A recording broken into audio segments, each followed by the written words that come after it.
क्या आपने कभी सोचा है हमारी थाली में आने वाला खाना आखिर कहाँ से आता है?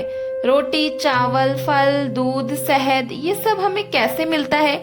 आज की इस मजेदार और ज्ञान से भरी कहानी में हम जानेंगे भोजन कहाँ से आता है, पौधे को कौन कौन से भाग खाए जाते हैं, जानवर हमें क्या क्या देते हैं और भोजन हमारे लिए कितना जरूरी क्यों है।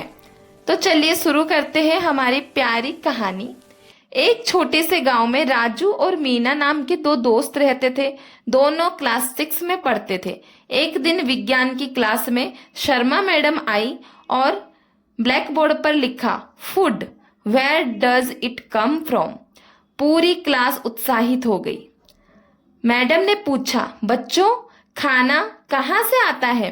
राजू तुरंत खड़ा होकर बोला, मैडम खाना तो मम्मी बनाती है। पूरी क्लास जोर जोर से हंसने लगी। मैडम भी मुस्कुराई और बोली, हाँ राजू, लेकिन खाना बनाने के लिए जो चीजें चाहिए वो हमें कहाँ से मिलती है, आज हम वो सीखेंगे। मीना बोली, मैडम शायद खेतों और जानवरों से। बिल्कुल सही, मैडम ने कहा, हमारा भोजन मुख्य रूप से 2 स्रोतों से आता है, पौधे और जानवर। अगले दिन मैडम बच्चों को गांव के शेर पर ले गई। सभी बच्चे बहुत खुश थे। राजू और मीना सबसे आगे चल रहे थे। कुछ देर बाद वे बड़े बड़े खेतों में पहुंचे। चारों ओर हरे भरे गेहूं और धान की फसल लहरा रही थी। ठंडी हवा चल रही थी और पक्षी चहचहा कर रहे थे। वहां किसान चाचा मिले। उन्होंने बच्चों से कहा, बच्चों गेहूं से आटा बनता है और आटे से रोटी। राजू ने पूछा, और चावल? किसान चाचा बोले, धान से चावल बनता है। मैडम ने समझाया, बच्चों हमारे खाने की ज्यादातर चीजें पौधों से ही आती है, जैसे फल, सब्जियां, दाल, अनाज। मैडम ने जमीन से गाजर निकाला, ये पौधे के जड़ है। मीना बोली, मूली और जड़ होता है ना, मूली भी तो जड़ होता है ना? तो मैडम ने हाँ बोला।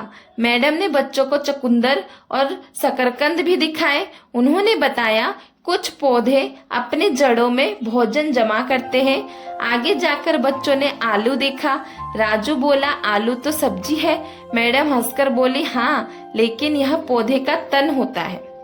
फिर किसान चाचा बोले, गन्ने के खेत में चलो। उन्होंने गन्ना काटकर बच्चों को दिया। मीठा रस पीकर सभी खुश हो गए। मैडम ने बताया, चीनी भी गन्ने से बनती है। अब बच्चे पालक और पत्ता गोभी के खेत में पहुंचे। मैडम बोली, कुछ पौधों की पत्तियों भी खाई जाती है।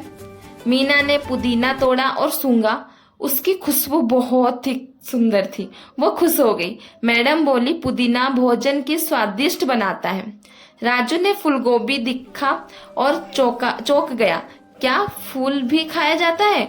मैडम बोली, हाँ, फूलगोभी और ब्रोकली पौधों के फूल होते हैं और इन्हें हम खाते भी हैं। अब सभी बच्चे बगीचे में पहुंचे। पेड़ों पर आम, केला और अमरूद लगे थे। बच्चे खुश से झूमे उठे।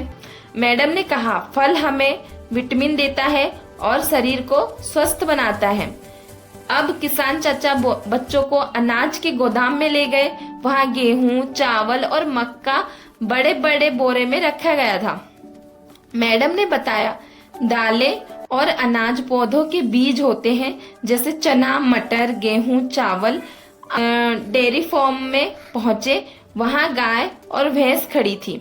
मैडम ने कहा, दूध से दही, मक्खन, पनीर और घी बनाया जाता है। राजू बोला, मुझे मक्खन बहुत पसंद है। अब बच्चे मुर्गी फार्म में पहुंचे। उन्होंने अंडों से भरी टोकरी देखी। मैडम ने समझाया, कुछ लोग मछली और मांस भी खाते हैं।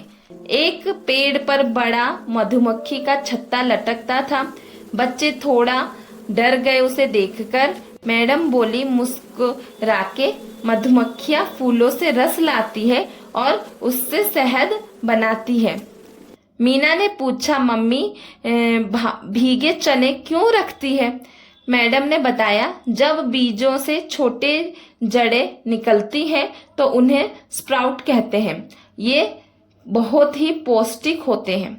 रास्ते में गाय और बकरी घास खा रही थी। मैडम बोली, जो जानवर केवल पौधे खाते हैं उन्हें शाकाहारी जानवर कहते हैं। पोस्टर में शेर और बाघ दिखाई दे रहे थे। जो जानवर दूसरे जानवरों का मांस खाते हैं उन्हें मांसाहारी कहते हैं। राजू ने पूछा, इंसान क्या होता है मैम? मैडम बोली, इंसान पौधे और जानवर दोनों को खाता है, इसीलिए इंसान सर्वाहारी कहलाता है। मैडम ने बच्चों को समझाया, भोजन हमें ऊर्जा देता है, ताकत देता है, बीमारियों से बचाता है, शरीर को बढ़ने में मदद करता है। शाम होने लगी, सूरज धीरे धीरे ढल रहा था। राजू बोला, आज मुझे समझ आया कि हमारी थाली का हर दाना कितना मेहनत से आता है। मीना बोली, अब मैं कभी खाना बर्बाद नहीं करूंगी। मैडम मुस्कुराई और बोली, भोजन प्रकृति का अनमोल उपहार है, हमें हमेशा उसका सम्मान करना चाहिए।